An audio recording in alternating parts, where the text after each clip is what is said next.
Good afternoon, everyone. Thank you for joining us for our first ever Go Green webinar this St. Patrick's Day.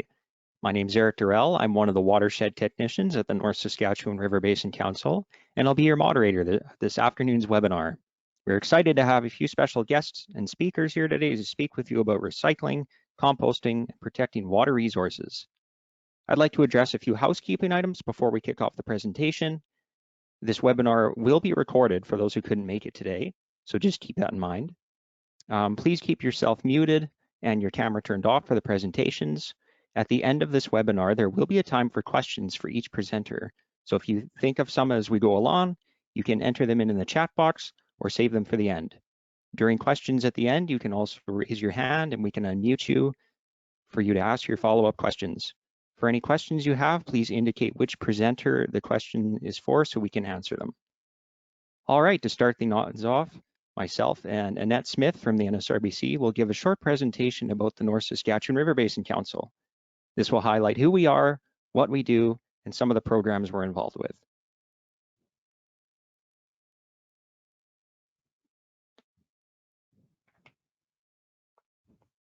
Hello again. Today I'll be giving you a quick presentation on the NSRBC and what we have to offer for RMs and producers for programs and services, and a little bit about our organization.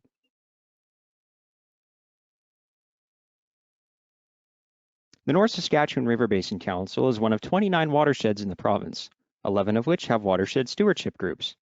The NSRBC is a nonprofit organization that formed to support and direct the implementation of the Source Water Protection Plan for our watershed.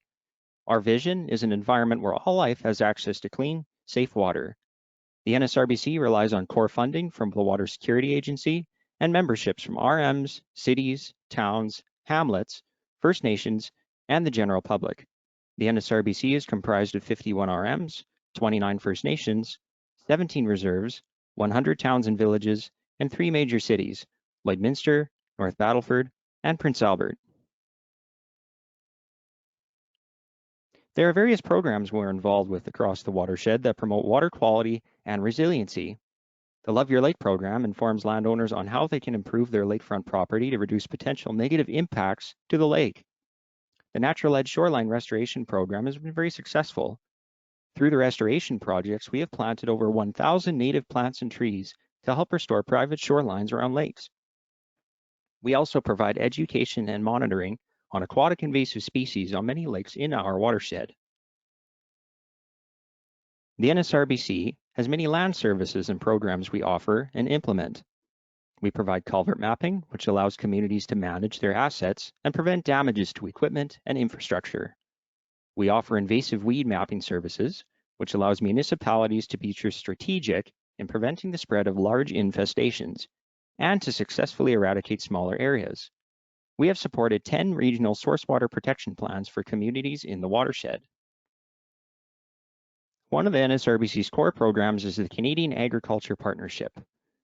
The NSRBC's Agri-Environmental Technician team supports landowners in navigating and pre-approval requirements to ensure all required information is included in the application for a quick and successful turnaround. And I'll turn it over to Annette here, and I'll just unmute you so we can turn it over to you. Thank you, Eric. I'm Annette Smith, and I'm one of the agri-environmental technicians within the North Saskatchewan River Basin Council. And I will just touch on a few of the partnership programming that we support. The Canadian Agriculture Partnership is a bilateral agreement between the federal and Saskatchewan governments with a 60-40 cost-shared investment of $388 million over 5 years. This is aimed at helping producers grow, innovate, and prosper with their operations. Starting April 1st of this year, we are heading into the 4th year of this program. Next year in 2022, you'll have to be very diligent about deadlines, which I will mention later on to each specific project.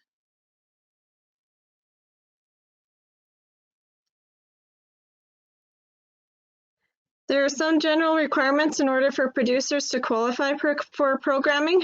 They must be at least 18 years of age, report at least $50,000 in gross farm income, and have a premise ID identification number. if you own livestock. There's a couple links there to get more information on the premise ID. If you go to the Saskatchewan.ca website and search for premise identification, there's an online form. Or you can call the Ag Knowledge Center 1-866-457-2377 to get more information and to get your premise ID number.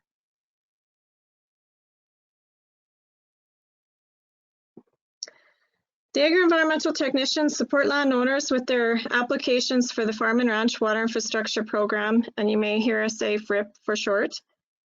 This includes dugouts, pipelines, shallow and deep buried pipelines, and wells. The rebate stream does not require any pre-approval. However, the applicant is responsible for ensuring that they meet all program eligibility criteria or any regulatory requirements prior to applying for the rebate. There is a rebate eligibility checklist, which you can check your eligibility before starting your project. If you are unsure what requirements you may need, please call your local agri-environmental technician in your watershed or the Ag Knowledge Center, as the number was listed above, or contact one of your regional services branches and they can help you get in touch with the right person. With the rebate stream, the cost share is 50% and there's a maximum of $50,000 in rebates available for all projects completed over the 5-year term. That means you would have to spend at least $100,000 before you reach your program funding cap. Deadlines for the Farm and Ranch Water Infrastructure Program is December 31st of 2022, so all your projects will need to be completed and submitted by December 31st, 2022.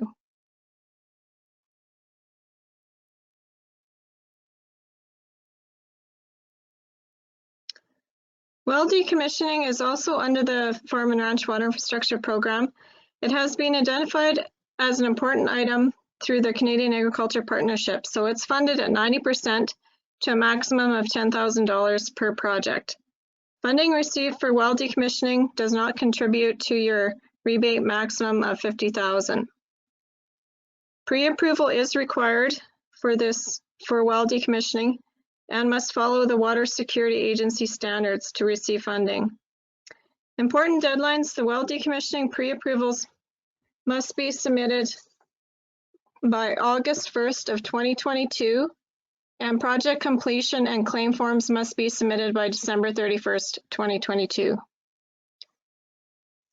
Old abandoned wells on your farm, ranches, acreages, or villages pose a risk to humans, livestock, and more importantly, to our groundwater.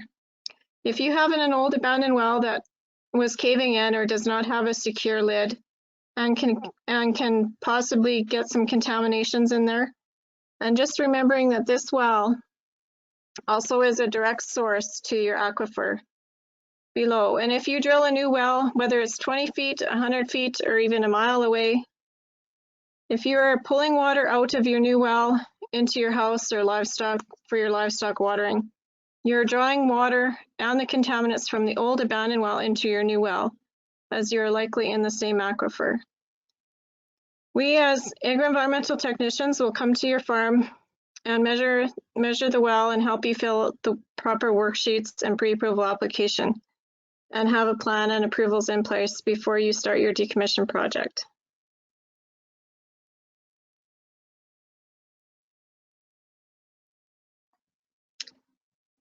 And now we'll touch on the farm stewardship. The farm stewardship program is to encourage producers to implement beneficial management practices that strengthen and improve sustainability in the ag sector.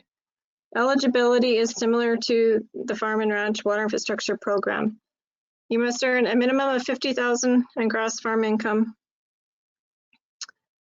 There's 9 BMPs in the Farm Stewardship Program, and because of time, we'll just talk about 3 of them. The Farm Stewardship Program focuses on 4 outcomes. They are improving water quality, reducing greenhouse gas emissions, enhancing resiliency of the agriculture sector, and maintaining biodiversity. The Farm Stewardship Program will require all pre-approval applications in by August 31st of 2022, and projects must be completed by December 31st, 2022. There is one exception: the variable rate will have to be submitted by December 31st, 2022 as well.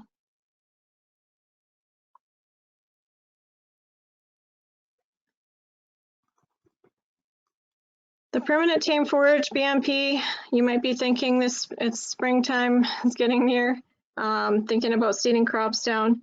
The Permanent Tame Forage BMP, it pays to convert cultivated land to permanent tame forage. This is not a rejuvenation program. The purpose of this BMP is to protect soils from erosion. The land must have been an annual crop for a previous 2 years. Funding is available for 50% of eligible cost, which includes seed and establishment, to a maximum of $10,000. The maximum claim that would be $70 per acre, and you would receive back $35 an acre. This BMP does not fund costs for cover crops or fertilizer. As part of the pre-approval, land must have a soils qualification completed by an agro-environmental technician. Land must be considered erodible, saline, or qualify for a riparian buffer strip. We as agro-environmental technicians will take your land location and look at the soils qualifications and determine if your soils meet their criteria. And then the forage seed blend must be approved by a Ministry of Ag environmental specialist.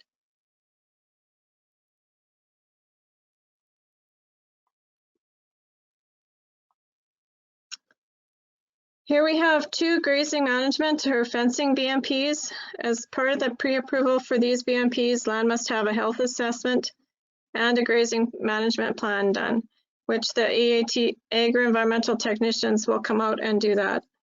If the land is in an environmentally sensitive area, wildlife friendly fencing may be required. You will need to talk to your agro-environmental technician or your Ministry of Ag specialist if you are interested in these BMPs, as they will require a site visit. Funding is available for 50% of the eligible cost to a maximum of $10,000 for each of these BMPs. The Riparian Grazing Management BMP aims to protect water quality through properly managed timing and intensity of livestock grazing along riparian areas. For the Riparian Grazing Management BMP, in addition to fencing costs, there is also a $5,000 maximum rebate for solar systems and a $2,000 maximum rebate for graded access ramps.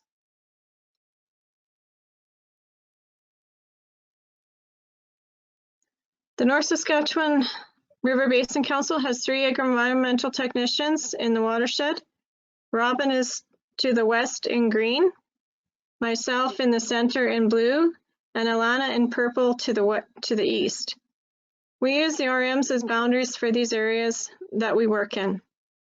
We each specialize in working with producers to implement various beneficial management practices through the programs we talked about today.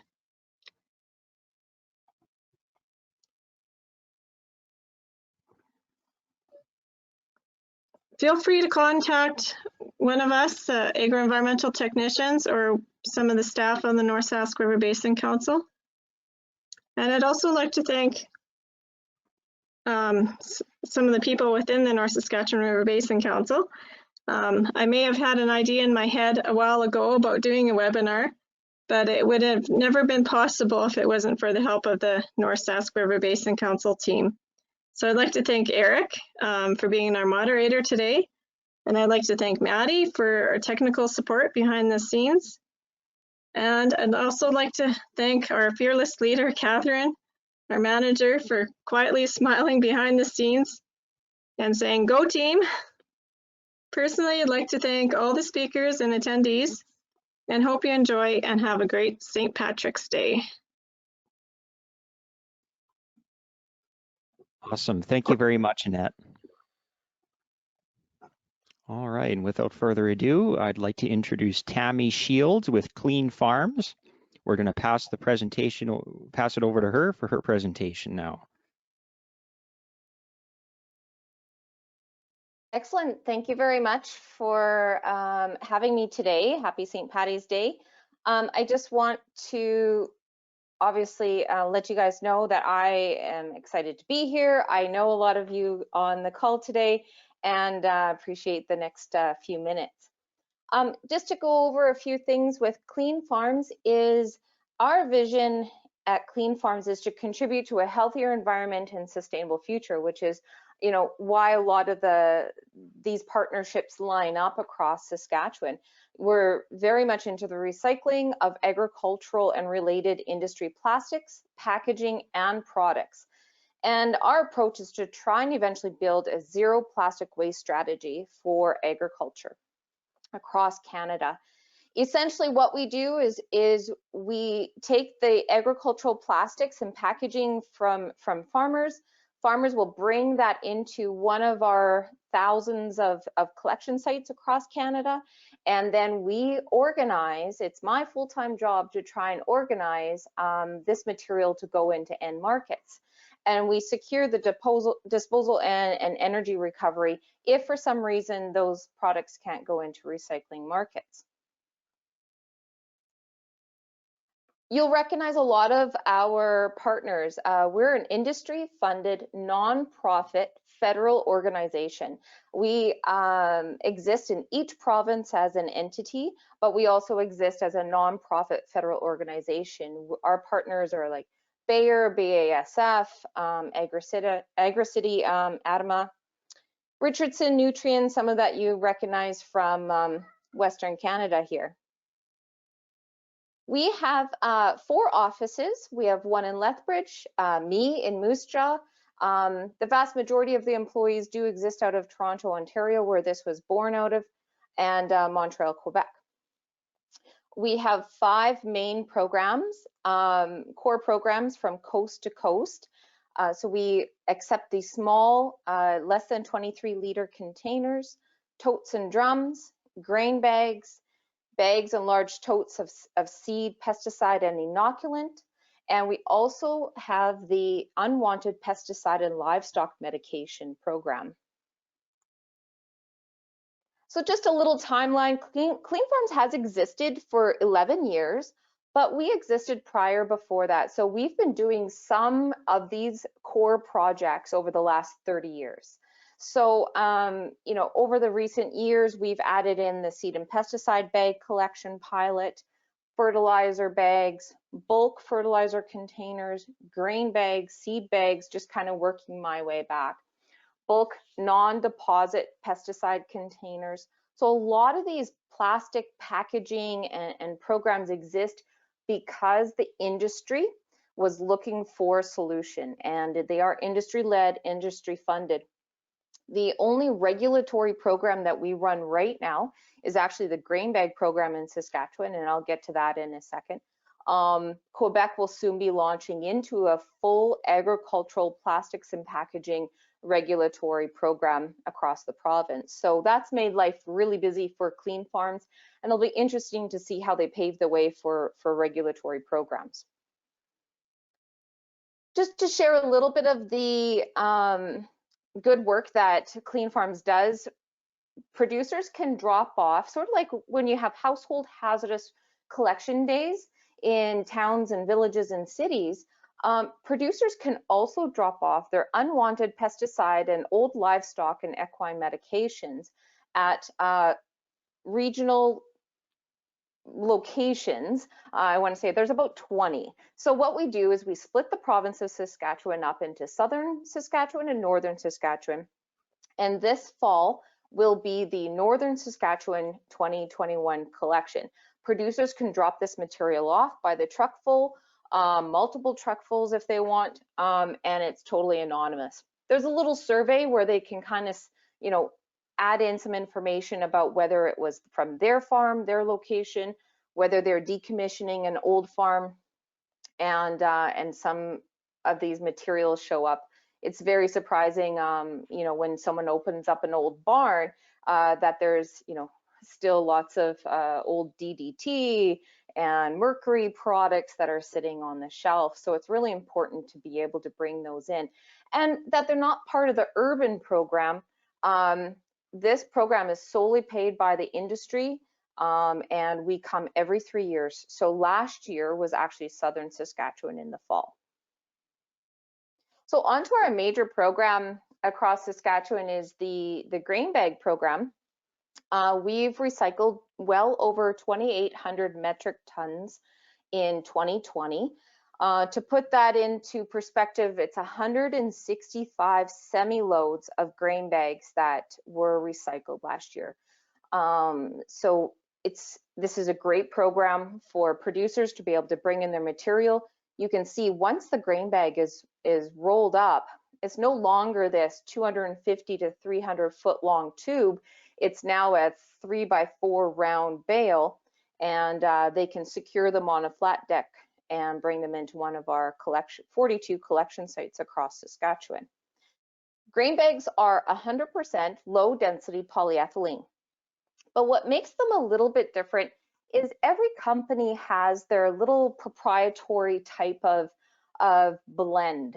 So even though I can fill semi-load after semi-load of low density polyethylene, every type of bag, every manufacturer has their own strength, stretchability, durability, UV. And so this creates what I call a Frankenstein type of recycled pellet. So essentially, once these are recycled, they can really only go into another one-time use, which is typically another blown bag product or film, which is garbage bags. So about 4,000 garbage bags can be made out of one recycled grain bag. We have 42 locations across Saskatchewan, and there is an incentive program for collection sites. We have a few holes to still fill, so it would be nice to kind of fill in those grain heavy areas with some more collection sites. So because there's an environmental handling fee, approximately a third of the environmental handling fee, or that $55 a ton, goes directly back to Saskatchewan collection sites. About another, then basically the other 2/3 goes towards managing, shipping, and loading the grain bags to get them to a recycler. There is an additional incentive for sites to have a grain bag roller. So this doesn't necessarily have to be directly associated with that collection site. If there's someone who or an organization that's willing to offer a grain bag roller for free to producers in a particular area where there's collection site or collection sites. I do work with 2 other watersheds, and they actually manage 3 sites each. They have multiple grain bag rollers and ways for producers to roll and secure the grain bags, bring them into their collection sites. And they get an additional $25 per ton for rolling the material, for offering the roller. We have invested a huge amount of time and resources into creating an online request system. So for a lot of the products that collection sites are receiving, they can go to our Cleanfarms homepage, click on the collection site login. They can log into the grain bag site, for instance. They can request a pickup once they have a semi-load, which is approximately 120 bags. And then when I open up my laptop in the morning, I can see that they've made a request, and we can expedite that process. Just want to go really briefly into a few other new pilot programs that are running across Saskatchewan. We are starting, as of 2020, we started a twine collection pilot. So most of the grain bag collection areas are also going to accept twine, typically in this form that you see in the picture. It's going to be a 3-year pilot. It's federally funded, and it's open to basically any collection site that would like to potentially collect twine on behalf of the producer. And then Cleanfarms provides signage, education materials, collection bags, or totes, and we also will swing by and pick up the material. Typically, we ask that about 40 to 70 bags be collected before a request is made. It fits in about 1 large tandem truck. So essentially what producers would do is they would, take the twine off of a bale, put it in a bag, and then return it to one of our collection sites. Doesn't matter what color, shape, size, just as long as it's 100% polypropylene twine. If it looks different, it might be different. So we want to make sure that these bags are secured at the top so that when we go to pick them up, they aren't going to be they aren't going to just burst open or all the twine fall out. Anything other than bag secured material could be subject to service charges, landfill charges, or tipping fees. So this program will be in place for approximately the next 2 years, and hopefully at the end of those 2 years, it'll be a full industry funded program.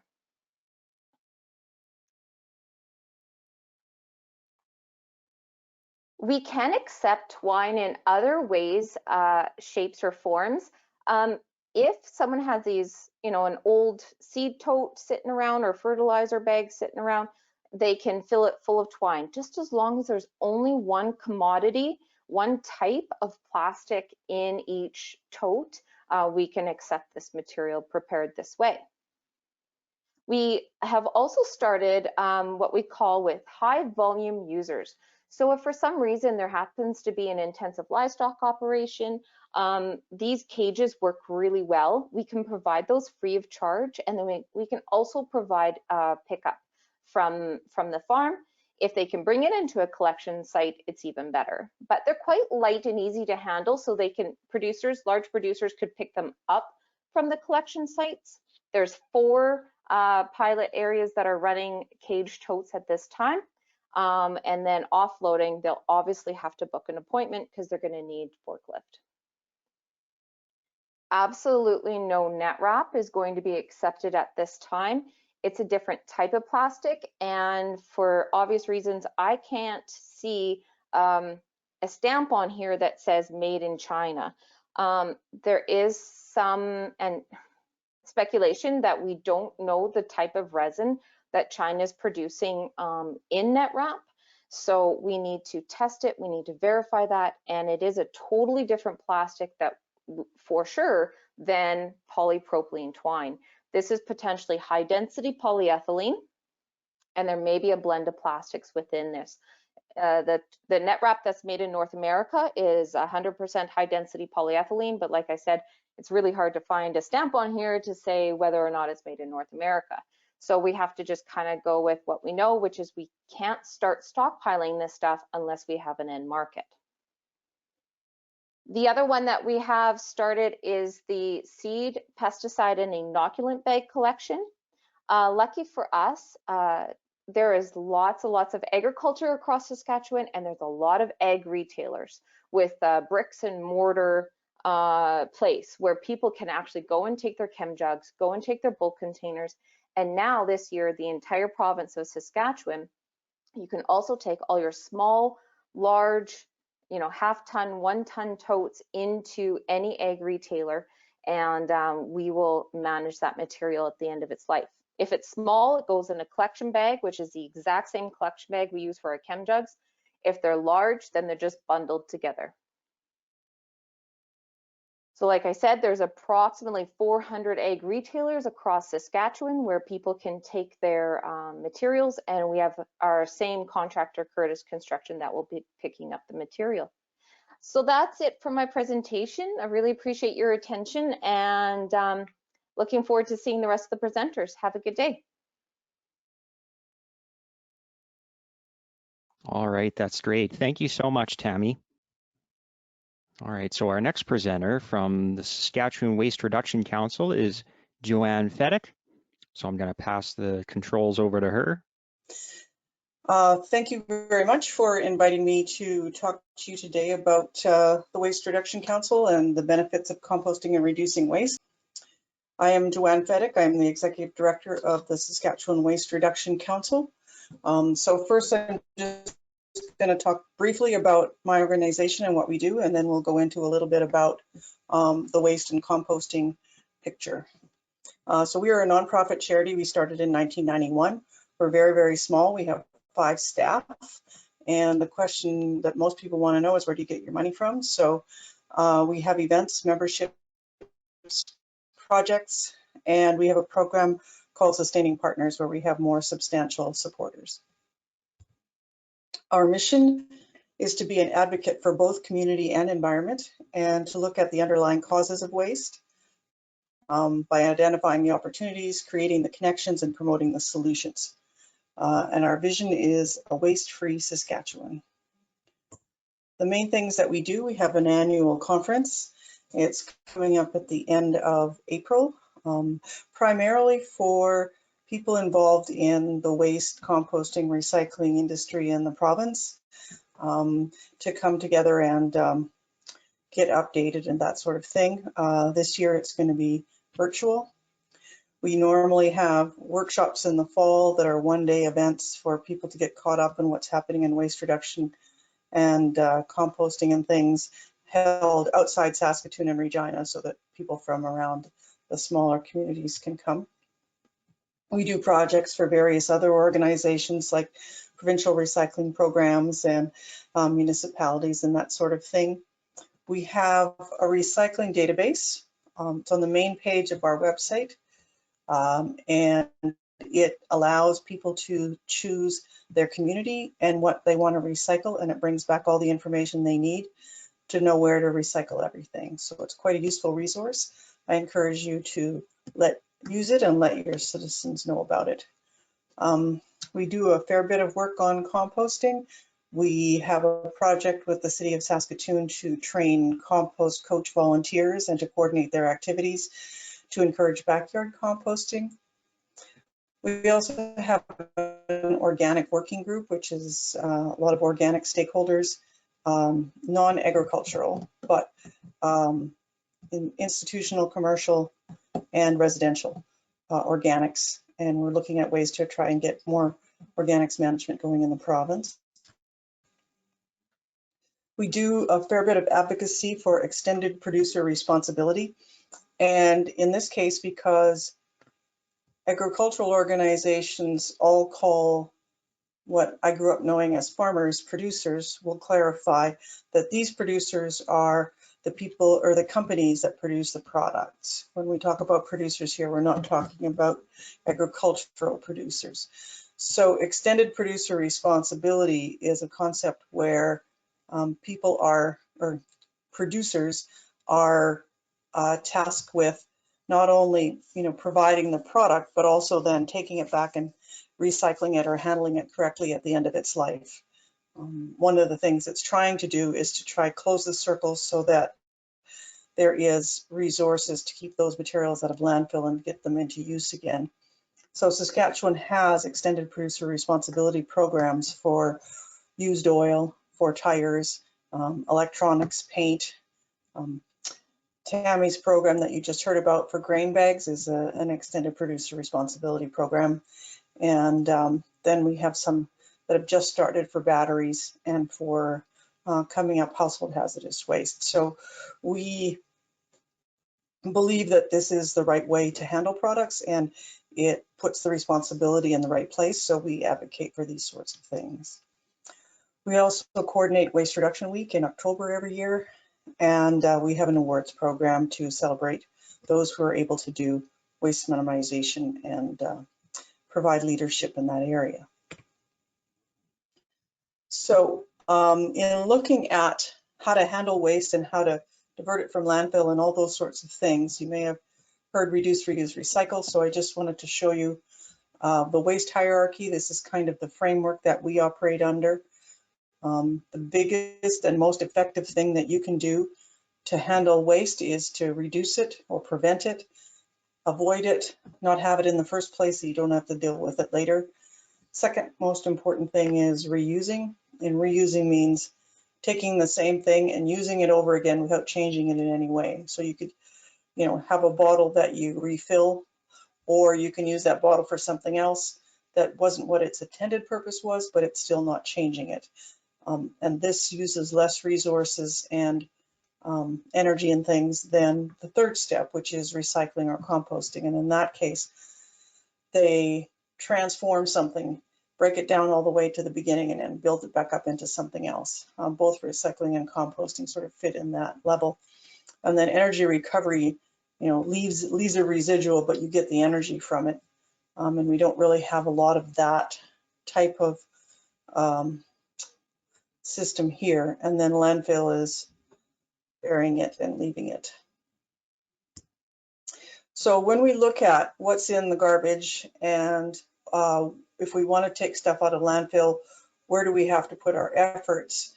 One of the first things that people do, or municipalities do, is look at recycling. And so nearly all municipalities in the province have some sort of recycling program now. And so when you take the recycling out of the garbage, the residential garbage, what's left? And so this is one example from Saskatoon last year, or 2019. And the thing to notice most is that more than half of it is compostable or organic. So this is a big chunk of the waste stream for municipalities that can be diverted through composting or other types of organic management systems. So what is composting? Basically speeding up the natural process of organic breakdown. So if you have what happens in a forest floor, for example, the leaves fall, they eventually break down and they turn into what you would call compost. This is just speeding up the process. So it biologically transforms organic inputs like grass, leaves, food, trees into humus. I don't know how to say that. A soil enhancer. So it's the finished product. Finished compost is a bit of a fertilizer, but mostly about improving soil quality, adding organics to the soil, and increasing its ability to hold water, that sort of thing. And composting can be done at nearly any scale, from individual backyards to whole cities. So it is quite a flexible tool. There are two different reasons why composting happens. I mean, there may be others as well, but the first is to create a product that enhances soil. So in terms of residential composters, people who compost in their backyards, the ones that are most motivated to do that are the ones who are gardening and can see a use for the compost. It's like, I need that compost. The second reason is to divert waste from landfill or to get rid of a waste product, produce something new. So you saw from the garbage pie that it is, more than half of the waste stream, so that's a good thing to do too. But one is better than two. So to have a successful composting program, it's always better to have it driven from the end. So somebody wants it, somebody needs it. This is a product that we can use and make good things happen to soils and things. Diverting it from waste can happen, and it does, but you don't necessarily end up using the compost in the best way if you don't have the right reason to do it. Last year, we phoned around to all the municipalities to check out what's happening in Saskatchewan with composting. And these are mostly municipal composting that I'm looking at right now. We found 178 composting programs.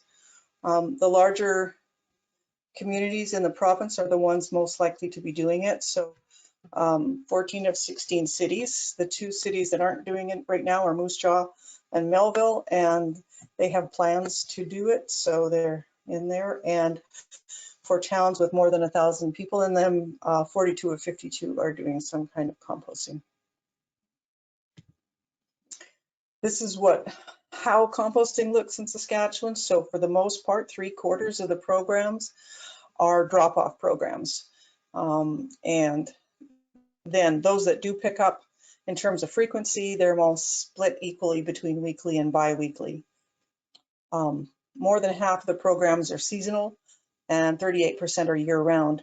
Some of those year-round programs will be drop-off programs, so that's like the pile out by the landfill that, sure, if you want to bring things in the winter, you can.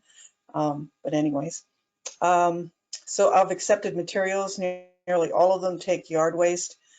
little less than half take small branches, fewer than a third take trees.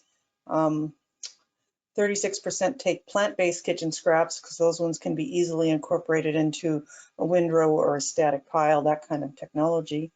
And just over 10% take other kitchen scraps, and they probably take everything if they take other kitchen scraps. We have at least 1 or 2 programs in the province that are commercially run that can handle all materials. So that is where they would fit in.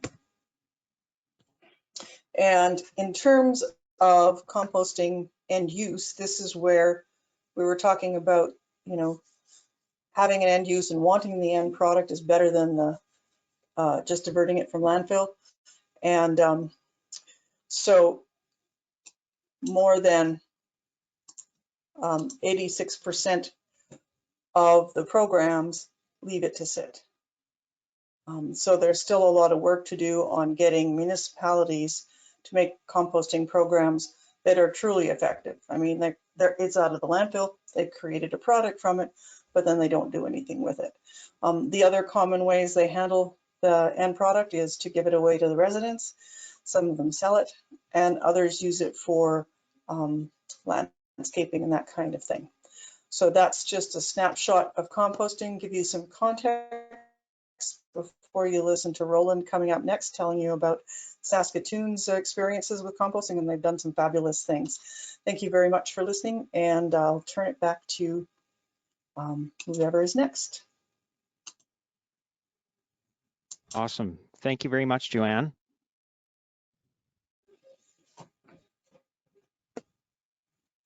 With that, we have a guest with us from the city of Saskatoon. That's the Waste Division Supervisor, Roland Rusnell. So I'm going to turn it over to him for his presentation. Thank you very much, Annette and Maddie and the rest for inviting me to give a little bit of a presentation on what the city of Saskatoon is doing. A little update from Saskatoon's compost perspective.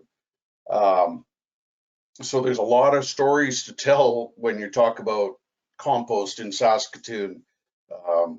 We're going to have a bit of a look at what we're doing and the history and where we think we're going to be going in the next little while. So what I've got here is a kind of a brief overview of our experience, and so the slides that I've prepared weren't all prepared from scratch. I've pulled several from different presentations that I've given over the years, and so you might, fairly describe it as eclectic. But they paint a lot of pictures and conjure up a lot of possibilities and gives us a shallow dive perspective into this macro scale program, utilizing the efforts of these little micro scale organisms. So let's see. Oh yeah, it does work a little bit here. So many communities and organizations are not sure how to start, and the important thing to remember is that you can't start unless you take a first step. So knowledge and planning and understanding all comes over time, and the effort is virtually always worth the challenge. It does help to have a phone number in your hip pocket of somebody who knows the process and can give advice, and so we didn't know in Saskatoon where we were going, but we knew we wanted to do something. So we found a little bit of land. We found a willing mentor through the Waste Reduction Council, and Joanne is probably solely the person to thank for us getting kick-started this way. And we've learned a lot along the way, and hopefully we have an opportunity to share with others as we go. So as you're considering this work, keep a few things in mind. There are a lot of steps to the process, and each of these steps can present some problems. So there's odor, dust, litter, leachate, run on, run off, the mixed ratios. These are some of the common challenges. Having respect for the processing and allowing it to occur with the necessary inputs like the right mixture, water, and air, you will be well on your way to a successful program.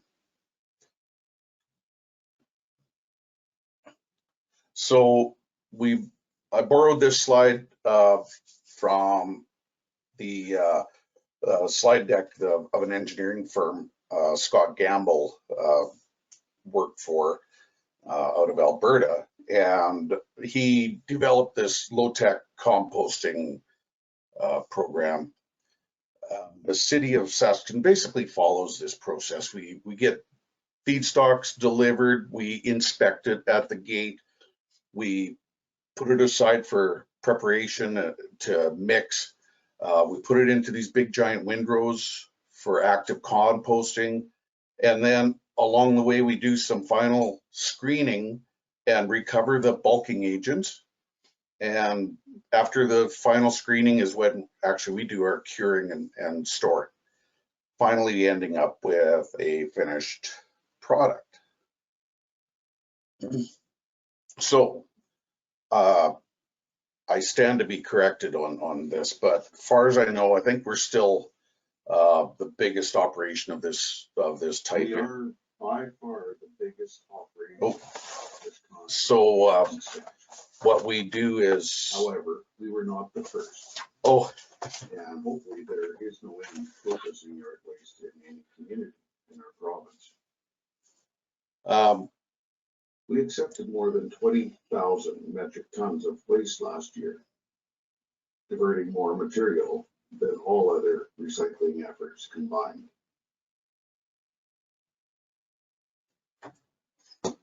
Our material handling at the West Compost Depot, all of the organics collected through the curbside green cart program, the East Side Depot material, is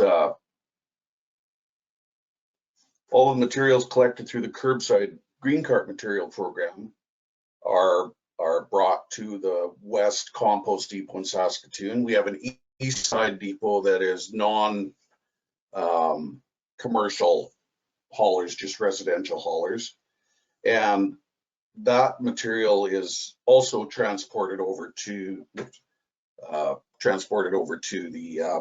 West Compost Depot, and there it's blended in the ratios required.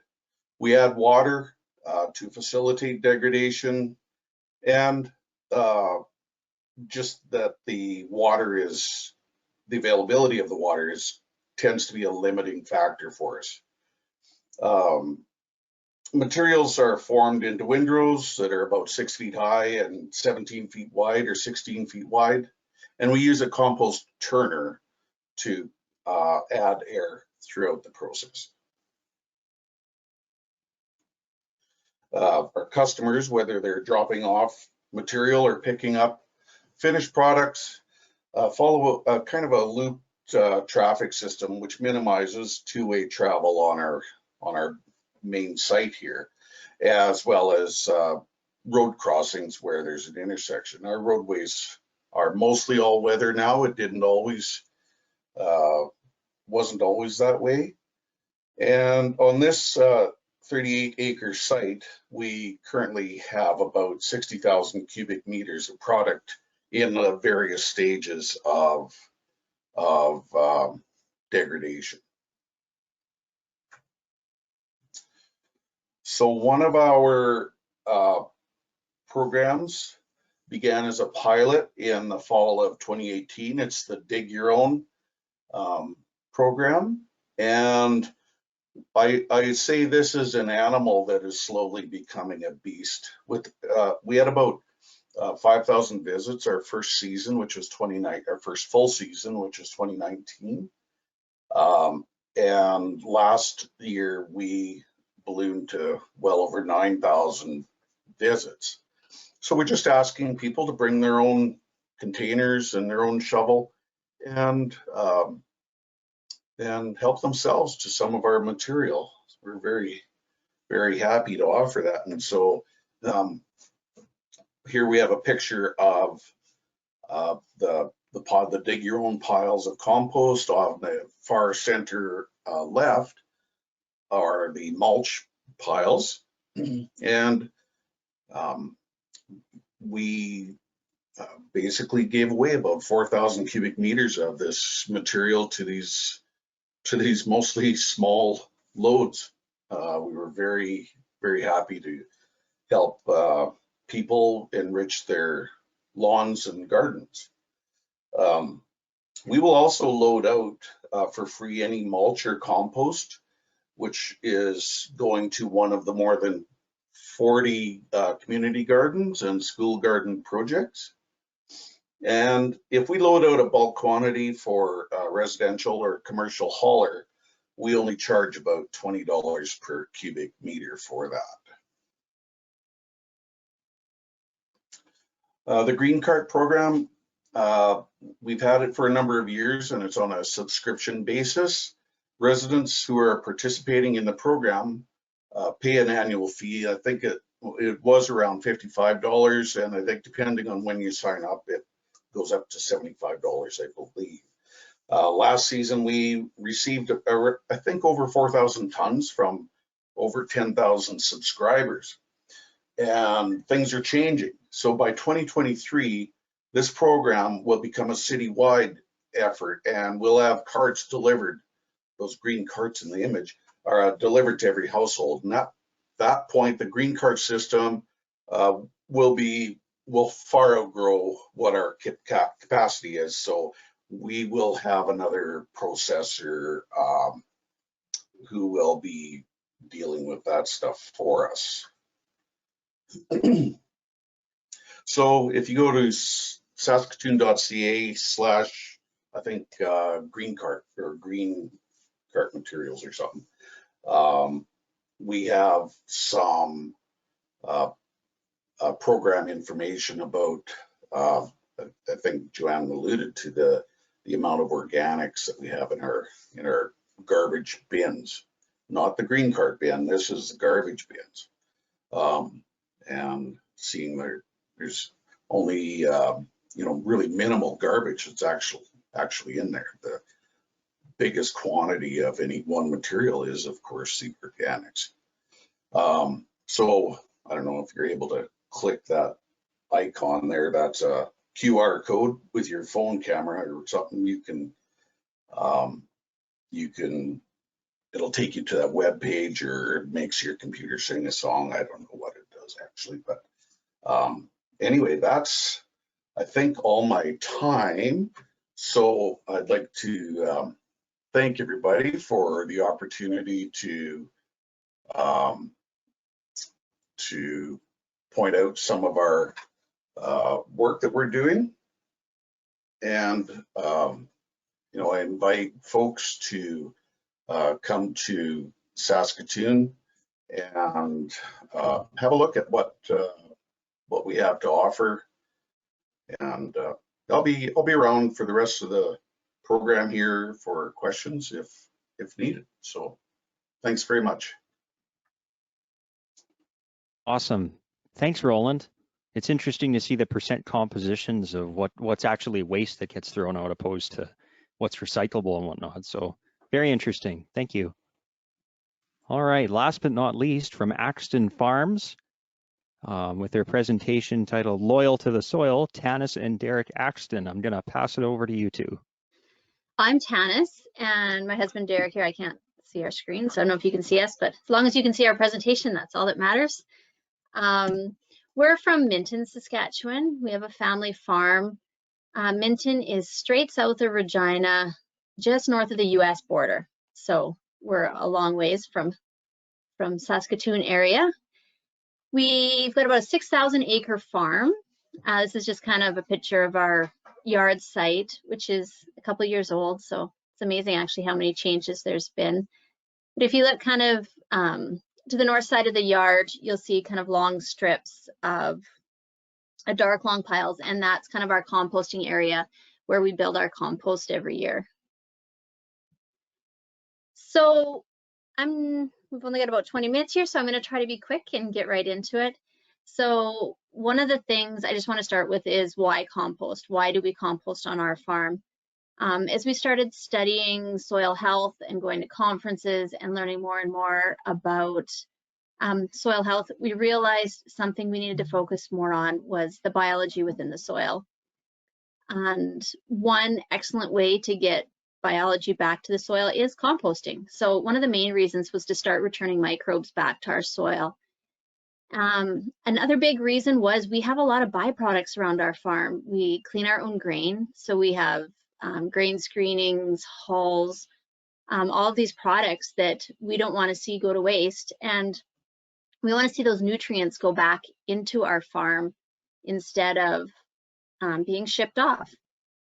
And we've also used compost and make extracts from the compost to help replace some of those synthetic fertilizers we used to use. So when we decided we wanted to start composting, I did not know anything about composting. I didn't even do any household composting at the start, so I had a lot to learn. So most of my education came from Dr. Elaine Ingham's Soil Food Web online courses. Learned how biology is supposed to function in the soil, how to compost, make teas, and then how to use the microscope to really assess the compost and see what kind of life we have going on there.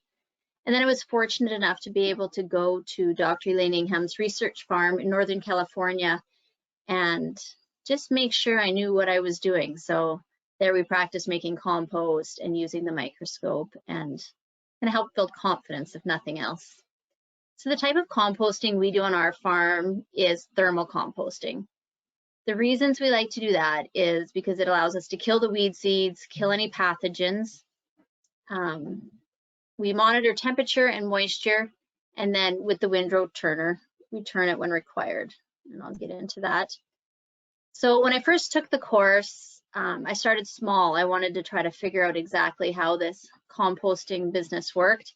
Learned how to take the temperature to monitor it, how to check the moisture, make sure we are keeping it at the right moisture level, find those right carbon to nitrogen ratios to get it to heat enough, but not too much. When we started, we used cow manure and straw bedding, hay, grain screenings, and then the only thing that we used to get in to do some composting was wood chips. We live in the prairies and don't have a lot of trees, so that was one thing we did use. We've gone away from that now. We found other woody components that are more local. But and I just have a picture of my daughter. So this was, the first year we started, and composting is, I don't know, I find it fascinating. The amount of heat that can be produced, these tiny microorganisms you can't even see, and all the wonderful things they can do for us. And so that was the very first time I started my pile and it started heating, and I made the kids come out and stick their hand in it so they could feel what was going on. So a lot's changed with our composting system. I'm going to let Derek talk a little bit about how we actually do our composting. Sure. So I guess one thing we should note is that we actually aren't an organic farm. I think everyone just assumes that we are, but we actually aren't, and we kind of see this as part of our production system now. So yeah, when we started, we used to roll out. We'd get flax straw because our neighbors usually will give that away, so we're using that now as a form of carbon. Then we would haul our manure into piles and dump on top of those bales and dump things on top of that and water and mix. And I guess it was a means to an end for us and a way to start, but we just found we had so much inconsistency in our heating and our quality that we had to do.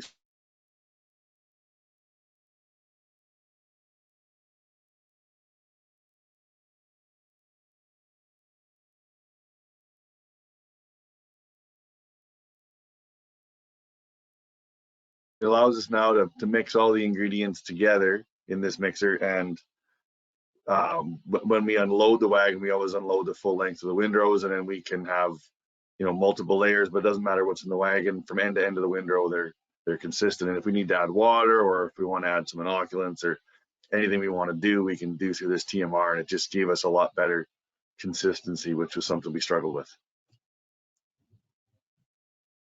Okay, so once the windrows are built, they're constantly monitored. Go out usually at least once a day to check the temperatures all along. Now that we've been creating more consistent compost, the consistency throughout the pile is generally the same, but I still like to check, 5 or 6 different places along the windrow. And we're looking for the piles to become over 131 degrees Fahrenheit for 3 days, above 150 for 2 days, or 165 for 1 day. And once they reach those temperatures, we'll turn them, which allows that hot inside to go to the outside and cool. And it also allows the pile to aerate. We want to, we're trying to encourage that aerobic biology, so we want to keep it aerated.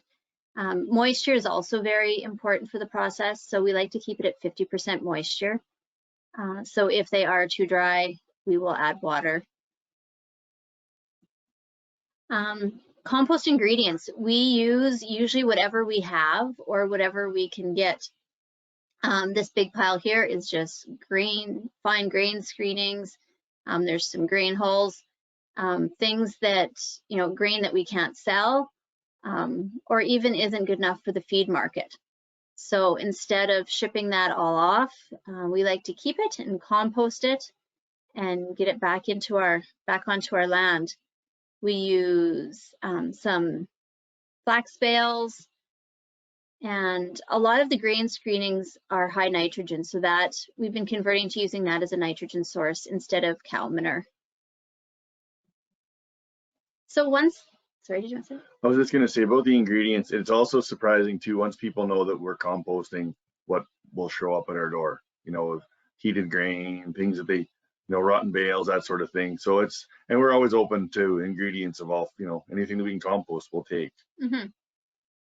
Once we get our windrows made, I'm really interested in what's in this compost.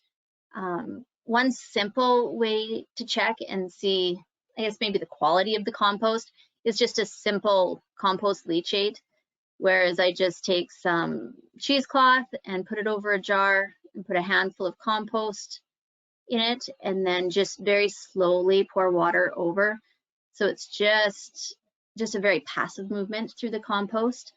And depending what color you get will really tell you how many humic acids and, the quality. To the top right, you have it's from 2 different of my compost piles. One obviously had a lot more humics in it and was probably a better quality compost, whereas the one on the right was, maybe some more fulvic acids, a little bit lighter. And then we were actually on a tour once, and a place that was making compost, so I asked if I could see their compost and borrowed a bag. And on the bottom left, I used some of their compost and, slowly put this water through, and there was virtually nothing in it. It came out clear as compared to just one of my piles where you see that brown color. The other thing we do is we assess it with a microscope. I'm really looking for some diverse biology that I can get back out into our soils. So I'm looking for bacteria and fungi and nematodes and protozoa and arthropods, everything we need to really cycle the nutrients in our soil to get back to our plants. I don't know genus or species when I look, but through Dr. Eileen Ingham's courses, I can at least tell whether it's a good organism or a bad organism. Because we can't make enough compost to cover our 6,000 acres, we'll make what's called a compost extract, which is fairly simple. We take a tank of water that's aerated, and I'll look at our compost windrows, and I'll pick usually, my top 3-4 favorite, and I'll take a little bit of compost from each. We put the compost in these baskets, and air diffuses through, and basically the organisms are just washed out of the compost and into the water. So that makes it an easy, it doesn't take much compost. We can make quite a bit of extract. So we apply that extract to every acre we seed. We apply it in furrow right at seeding time, usually at about 4 gallons per acre, and then we'll add some biological foods and micronutrients at that time. So it's one way to take a little bit of compost and make it go a long ways. For application, the compost, we like to spread it in the spring or fall. This was one winter picture. We just got a little bit of snow dusting before we started. We usually go about 2 tons per acre. On the right is just a picture of our seeding outfit, and we use squeeze pumps. That's where we will load a tank of the compost extract, and through these pumps, it's pumped down right beside the seed when we seed. And that concludes our presentation. Thank you very much for having us. Right on. Thank you, Tanis and Derek Axten. That was great. So with that, we're going to move straight into the questions section. So if there's any questions you have in the chat, or if you want to raise your hand, if you have questions, we can address them. Maddie, I might get you to step in and just, if you see any questions in the chat there, just to shout them out there. For sure. There is a question from Catherine Finn to Roland. She says, what is the 9% other material found in the waste stream versus what is garbage? Roland, can you step in? I think the 9%, let me have a look at my picture here. I see there's a little so on that slide, there's an asterisk that says that the 9% other is things that include hazardous waste, electronics, and construction waste. These are things that wouldn't necessarily belong in a residential waste bin. Thanks, Roland. Catherine, do you have a follow-up question to that? Just let us know if you do. Another question here for the Axtens, also from Catherine Finn. She says, found positive benefit to your production from implementing compost applications. Yes, we definitely have. When I first took the course, I was super excited to get out and have a look at our soil and see what there was for biology within the soil. And it was highly bacterial. We had very few of any of the higher trophic levels, like protozoa or nematodes or anything that would actually cycle those nutrients. Since we've started applying compost extract, we've definitely seen a change. That being said, we've changed a lot of our farming practices because we feel like if we're gonna put the compost and the extract and get this biology out there, we need to create an environment where it can survive and thrive. So we've got a lot of farming, practices, I guess, like no-till and controlled traffic farming and intercropping, high diversity, so we can feed this soil biology so that things go well. And cover crops. Cover crops, yeah, whatever we can do to see any benefits. Awesome. Thanks. There's also another question for you, Tanis and Derek. There's a question, do you have a consistent abundant of water supply? Yeah. Go ahead. For your operations? Yeah, so we're very near a creek that runs, I guess, mostly just in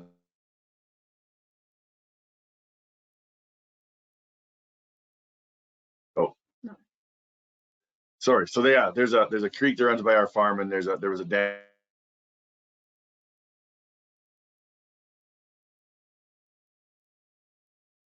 We're good. I'll try again. Okay, so there's a creek that runs by our farm, and there's a large dam on it that was created back in the 30s, I guess, and so it's a huge amount of water. We can't even really, put a dent in it with a bit of water we use. Actually, we try to do the composting in the shoulder season, so in the fall and the spring, so when we don't have near the water demand of doing it in the spring or in the summertime when it's hot and windy. We've also started experimenting with like some covered methods, I guess, that are, kind of use a facultative form of composting, so sort of similar to silaging, I guess, but it's an oxygen limited form, but it also uses a lot less moisture. So we're going to probably do more of that in the future. Great, thank you. There's also a question from Michelle Clark for Tammy. Can you recycle seed bags? If so, where do people take them? So seed bags right now, we do have a market, but they need a lot. So basically what we're talking about is a large white polywoven tote that might be 454 kgs and up. They are recyclable. The thing is that we're working really closely with the industry that are our partners and members to change the strapping. The strapping on the totes is nylon, and so we're trying to change that to the polypropylene woven material in the future so that the whole bag can be recycled, and maybe just the nylon rope would be cut out on the top and bottom. So yes, long story short, it is recyclable. There's no polypropylene recycling facilities in Canada, so it all has to go down to the States. And hopefully we can get the volume of material in the last year of this seed bag collection pilot to be able to make it worthwhile for someone to start recycling it. Thanks, Tammy. There's also a question from Michelle Clark for the Axtens. There is a two-part question. I'll state the first part first. How much has your organic matter increased with using your compost? Oh, that's a tough question. We've probably made so many changes on the farm that it's hard to put a number on what component did what. We've cut back synthetics dramatically, and we've been strict zero till. Like, when we seed, you can't tell if the seeder's been there. Control traffic, high diversity. Like, we grow 14 different crops a year, kind of a thing. Diversity plus cover crops, and then the inclusion of the compost and the extracts. But we're well over 1% in the last 10 years, and that would be if I had to give a broad average.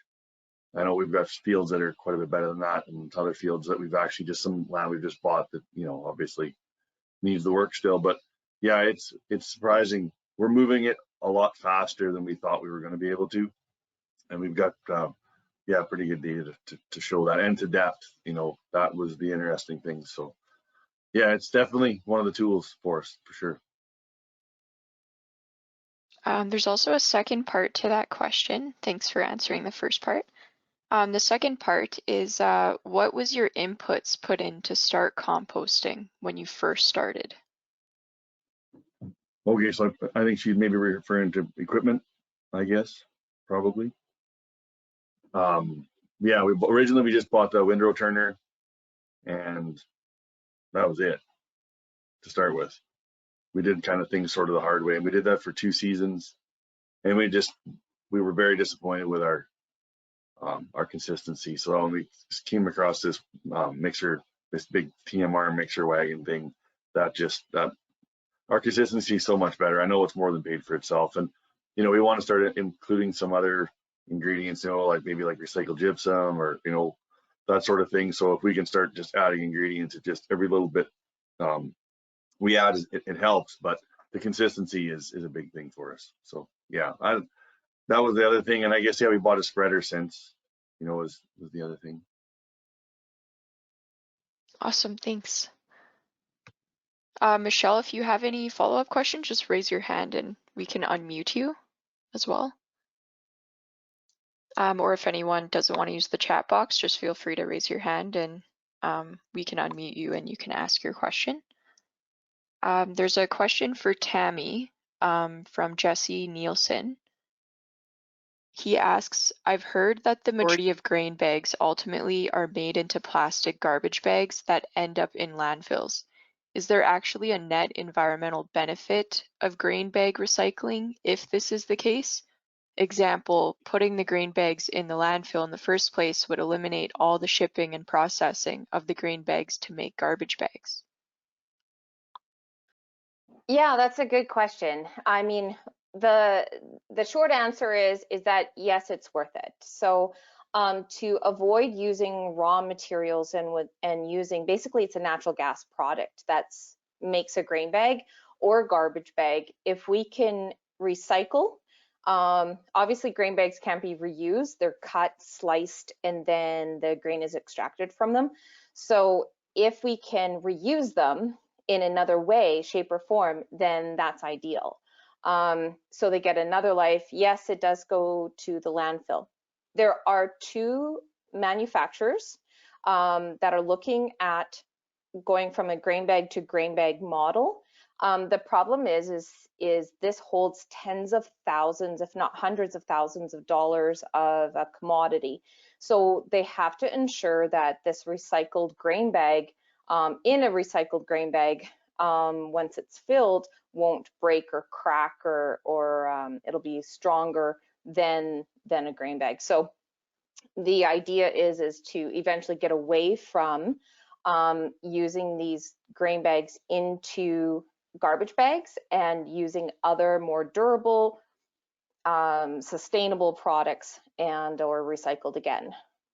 So there is a recycling facility that we're working with out of Alberta called Full Cycle Recycling, and they are making lots of different plastics out of this. So they use grain bags with a blend of other plastics that they receive from other local municipalities. They shred it all together, and then they make deck boards, fence posts, and other materials. What's unique about Full Circle Plastics is that they actually have contracts lined up, and they're not just, they are producing over and above the materials that they produce for contracts. But what's neat is that they're actually producing materials with contracts. So it's going into construction materials, it's going into other materials. So they're making a go of recycling grain bags into other materials, blending it with other recycled plastics, which is also hard to do, like our grocery bags. They're using a blend of grocery bags, oil containers, and grain bags to make their lumber. So there is a variety of initiatives. It's just can't build Rome in a day. So that's kind of what's happening. The 2 or 3 recycling facilities we use for grain bags, it gets recycled into a pellet, and then that pellet can be sold internationally. So the recycled pellet goes into all sorts of different types of film or rigid products. So hopefully that answers your question. So short answer is no. A lot of it is going into blown plastic. That's where a lot of the money is, where the market is for garbage bags, but at least it's getting one more life, and we're not using the raw materials out of the earth to create those garbage bags. We're creating a demand for recycled content through procurement, and these 100% recycled garbage bags are being used. So I encourage everyone to purchase recycled garbage bags if that's what you're using, because it could be a grain bag. Thanks, Tammy. Jesse just says, the full circle recycle thing sounds like a perfect example of grain bag recycling. There's also, we have time for a couple more questions. Tammy, there is a question from Annette. She says, does the twine have to be cleaned free from hay or straw? Kind of no, actually. So I kind of make a joke, like I don't care if it's a Ziploc bag. It's the process during this pilot that's most important to get the twine material in. Twine is recycled similar to grain bags. It's chopped up, washed, recycled, melted, pelletized, and then it's made into roof parts and car parts. So what's important is just getting that material into a collection site and getting the volume of material up. So right now we're only at like thousands of kilograms, and we want to be hundreds of thousands of kilograms by the end of the year. So it's important to bring it all in, whether it's tangled with hay or straw. You know, obviously I kind of say you can't turn shit into plastic. So the more plastic we have, the more plastic we get on the other end, the happier our recycling facilities are. But if you could just communicate that nothing larger than, say, the size of your fist is important, because they use blades and choppers to chop up the twine. It gets another touch, actually. We've commissioned Waste Management Authority 16 to 43 out of Hafford, Saskatchewan to also sort and bale the twine. So it gets another touch. So accept it however you can accept it. We need as much as possible over the next 2 years, and it gets another bit of love at 16 to 43 before it goes through the baler. So, and then gets shipped to a recycler. So however you can accept it, great. Just not commingled with anything else. Awesome, thanks, Tammy. So yeah, we are running out of time here. We're gonna be kicked out here at 2:30. So Eric, I'll let you wrap up here. Also, just before we do that, any questions that weren't answered, we did receive a couple more. I will connect you with the person that can answer your question. So yeah, we'll connect you guys and you can get some of your questions answered. Awesome. That was a some great questions there and some really great answers to think about. Yeah, and as mentioned, anything that wasn't addressed, or if you have more questions, feel free to email any of us, and any questions that weren't addressed, we will email those out as well. And for those that couldn't attend and those who did, we will be sending out the webinar recording for you to view. I want to give a special thanks to all our presenters for attending today. I think this was great. It's a great collaboration to be able to see the different programs and initiatives out there for recycling and composting. And I hope you enjoyed our webinar. Thank you for joining us today. Have a great day.